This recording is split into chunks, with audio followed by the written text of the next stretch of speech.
hadisnya qala Rasulullah sallallahu alaihi wasallam.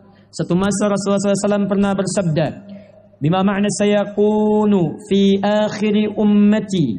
Di riwayat lain sayakunu fi akhiri zamani, akan nampak nanti di akhir-akhir zaman. Akan nampak nanti di akhir-akhir masa umatku. Dajjaluna kadzabun. Manusia-manusia para pendusta, pengikut Dajjal. Jadi ingat baik-baik ini ya. Dalam hadis itu ada dua jenis kalimat Dajjal. Jenis pertama disebut Masih Ad-Dajjal. Masih Ad-Dajjal. Kita berdoa dalam salat, ya, dalam tahiyat yang terakhir kita ucapkan Allahumma inni a'udzubika min azabi jahannam wa min azabil qabri wa min fitnatil mahya wal mamat wa min syarri fitnatil Masih Ad-Dajjal. Kalau disebutkan kalimat Dajjal dengan Masih, itu maknanya makhluknya, Dajjalnya. Bermata satu, tanda dekat kiamat, dan dia iblis yang paling besar yang akan muncul di akhir masa. Tapi kalau disebutkan Dajjal tanpa kalimat Masih, maka itu sebagian dari sifat-sifatnya. Apa di antaranya? Simak baik-baik. Kata Nabi, awak hati-hati, Dajjaluna kadzabun. Sifat-sifat Dajjal yaitu sering dia berdusta. Menipu dia. Dusta. Kadzab. Maaf, ada kadzib, ada kadzab. Itu berbeza. Ingat baik-baik ya. Ada kadzib, ada kadzab. Itu berbeza. Kalau kadzib, itu sekali berdusta. Sekali saja. Dan itu pun sudah salah. Ya. Saya pernah dusta, Ustaz. Sekali saja.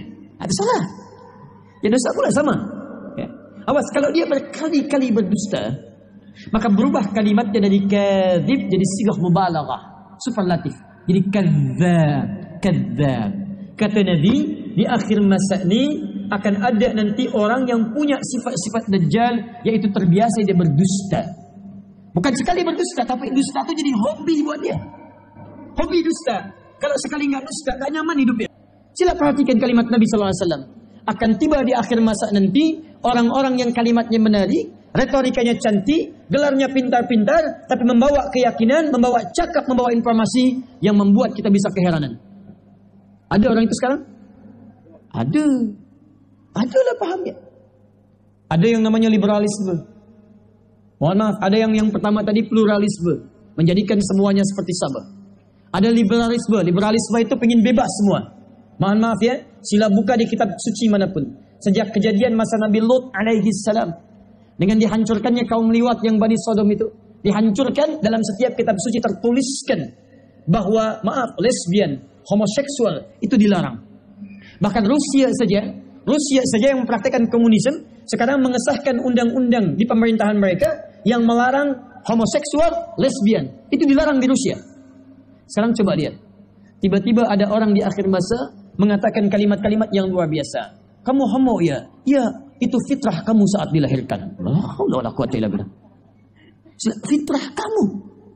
Jangankan kita, orang dulu kalau dengar bisa ikutan kaget itu. Sila Tuhan dan Tuhan lihat di Quran. Bukankah semua makhluk diciptakan berpasangan? Sila cek Quran surah ke-51 ayat 49, paling tinggi di pertengahan. Wa min kulli syai'in khalaqna zawjaini la'allakum tadhakkarun. Setiap makhluk selain Allah, kata Allah, saya ciptakan mereka berpasangan. Supaya manusia mengerti hanya Allah yang tak punya pasangan. Sila selain manusia, binatang itu punya pasangan. Binatang ada yang jantan, ada yang betina. Tumbuhan ada putih, ada benang sari. Ada siang, ada malam. Ada hitam, ada putih. Ada laki-laki, ada perempuan. Bahkan mohon maaf. Binatang saat diciptakan, dia dicipta dengan nafsu saja. Dia tak punya takwa. Jadi kalau binatang berbuat salah, janganlah celak binatang tu. Jangan caci binatang, karena binatang tu tak punya takwa, tak punya dia kecenderungan baik. Tuan-puan lihat kambing tak pakai baju, janganlah usil kemudian mengatakan, kok tampilnya tanpa busana? Ya memang dia tak punya takwa, dia punya nafsu. Tapi Masya Allah, sekalipun nafsunya ada, tapi insting mencari pasangannya begitu luar biasa. Silahkan tuan-puan ikat kambing tu atau sapi dekat-dekat raya nanti di Idul Adha, ikat samping masjid, tiba waktu solat, azan berkumandang, Allahu Akbar, datang syahwatnya, dia tak peduli. Karena dia tak punya takwa. Takwa itu 115 kali disebutkan dalam Al-Quran. Di antara maknanya kecenderungan untuk ibadah. Kalimat takwa pertama di Al-Baqarah ayat kedua sampai dengan ayat 5. Dzalikal kitabu la raiba fihi hudal lil muttaqin. Apa bentuk takwanya? Alladzina yu'minuna bil ghaib wa yuqimunas shalah. Di ketika tuan-puan salat itu bukti dari takwa. Wa mimma razaqnahum yunfiqun. Tuan-puan infak itu bagian dari takwa. Kambing tidak salat. Ya, kambing tidak salat. Karena kenapa? Karena kambing tidak memiliki nilai takwa. Sekalipun dia bertasbih kepada Allah Subhanahu wa taala dengan caranya. Jadi, kalau kambing tak salat, wajar tak punya sifat takwa. Tapi sekalipun tak punya takwa, dia pandai mencari pasangannya. Sila cek, diikat samping masjid, adzan berkumandang, datang hasratnya, kambing jantan akan memburu kambing betina. Saya nak tanya pada tuan dan puan, pernah adakah kambing homo di Selangor ini? Ada sapi yang lesbi? Tak ada. Hewan pun tahu pasangannya. Karena itu tidak perlu menjadi muslim dalam tanda petik. Tidak perlu kemudian seseorang, misal, tidak harus kemudian dia menjadi muslim untuk memahami pasangannya. Saya cakap ini dalam tanda petik, kita mengajak orang masuk Islam. Tapi bukan hanya orang Islam, jadi manusia saja cukup. Jadi manusia saja cukup dengan akalnya untuk mencari pasangannya. Sila lihat. Allah ciptakan Adam dengan siapa? Dengan Hawa. Adam laki-laki, Hawa perempuan. Allah tak ciptakan Adam dengan Adam. Tak, tapi Adam dengan Hawa. Dari dua ini muncul keturunan. Jadi cukup dengan sifat kita sebagai manusia, kita bisa mencari pasangan yang terbaik.